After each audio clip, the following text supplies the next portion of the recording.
Sharkwater filmmaker disappears on dive.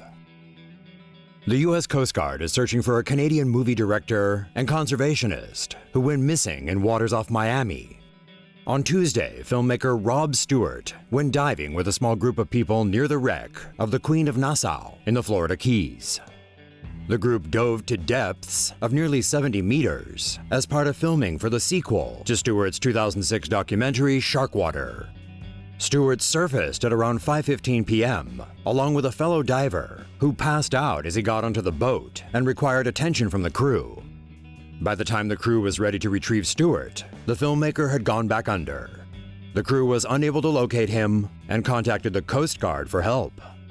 2 boats and a helicopter were dispatched to the area to search for the missing diver, but have yet to find him. The dive Stewart was on was particularly difficult. Though experienced, his family believe it may have taken its toll on him after the 3rd try, leading him to lose consciousness. Keep watching for more stories about deep-sea dives that have gone horribly wrong.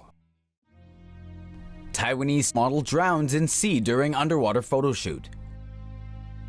On May 17th around 3:30 in the afternoon, model Olivia Koo died during an underwater photo shoot gone horribly wrong. The shoot was held in the waters near Hengcheng Township in Taiwan's southern Pingtung County. An experienced diver of 3 years, Koo should have had no problems handling her breathing underwater, leading police to investigate suspicions of human error. There is mounting belief the photographer may have asked her to remove her breathing apparatus for aesthetic reasons. It's being reported that Koo suffered an asthma attack and began choking on seawater.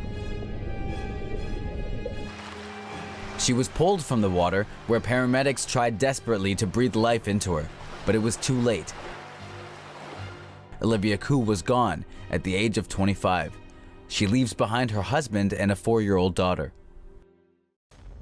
Fisherman rips out diver's air supply 50 feet underwater. This video, taken on May 8th by conservationist Renee Umberger off the coast of Kona, Hawaii, shows 2 men collecting fish. Then one of the men suddenly attacks Umberger and rips her air supply out of her mouth. Umberger was swimming at a depth of 50 feet and documenting the state of the reef. She spotted 2 men collecting reef fish, which is legal in certain circumstances. But then, one of the men darts over to Umberger from a great distance. He grabbed her air regulator out of her mouth, preventing her from breathing. Some divers have a spare regulator, but many dive without one to reduce bulk. For example, the attacker did not have a spare, meaning if somebody attacked him in the same way, it could be fatal. At 50 feet deep, it's not impossible to swim to the surface on one breath, but if the diver has been deep underwater for a long time, the expansion of accumulated nitrogen in her blood could cause symptoms ranging from pain to death. Luckily, Umberger remained calm and was able to put her regulator back in after not breathing for 30 seconds. Incredibly, the state investigator told Umberger her attacker would be charged, but so would she, for harassment.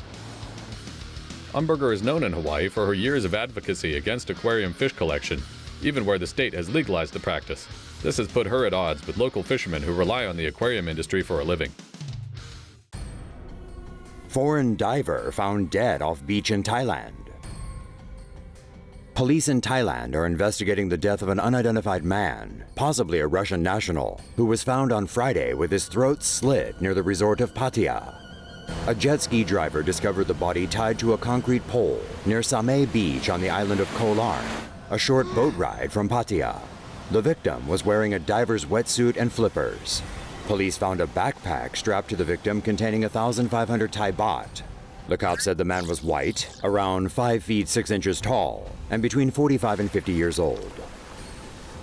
On Saturday, police divers found a snorkel, a cutter, a swimming cap, swimming goggles, and other items on the seafloor near the concrete pole. Police later questioned a fisherman and his wife. On Sunday, they also spoke with the owner of a resort on the beach. None of them recognized the victim.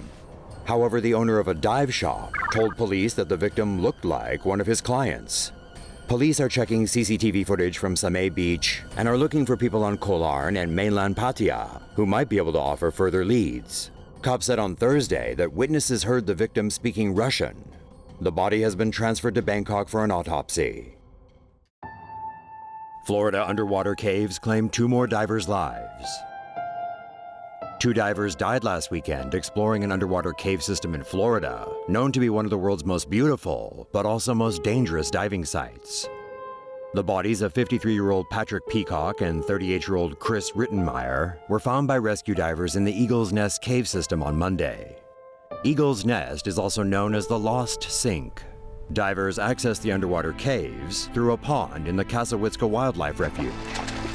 Among divers, the caves are considered the Mount Everest or Grand Canyon of diving sites for their stunning views and extreme depths. The treacherous tunnels contain around a mile of passages, some of them more than 300 feet deep. Peacock and Rittenmeyer explored deep into the caves on Sunday, while a third diver, Justin Blakely, stayed closer to the surface. Blakely raised the alarm when his two friends failed to show up on time at a predetermined meeting point. The two dead divers later were found in a complex part of the cave system. They are the 9th and 10th divers to lose their lives at Eagle's Nest since 1981. Both men were experienced cave divers and had explored the site before. A Florida man whose son and grandson died at Eagle's Nest on Christmas Day 2013 renewed calls for the site to be closed in the wake of Peacock and Rittenmeyer's deaths. Champion freediver vanishes during recreational dive. The search for the world's most famous freediver was set to resume on Wednesday, 3 days after she disappeared during a dive off Spain's Balearic Islands. Natalie Molchanova was on a recreational freedive with 3 fellow divers off Formentera, an island near Ibiza, on Sunday. The 53-year-old world diving champion attached a neck weight and dove 30 to 40 meters below the surface without fins or a guideline. When she failed to surface, her companions conducted a brief search before using a radio to call for help. A search operation involving the local Coast Guard was launched on Sunday afternoon. An underwater robot was deployed to assist with the search on Tuesday. Molchanova could hold her breath for 9 minutes, but she was diving in an area known for its strong and unpredictable underwater currents.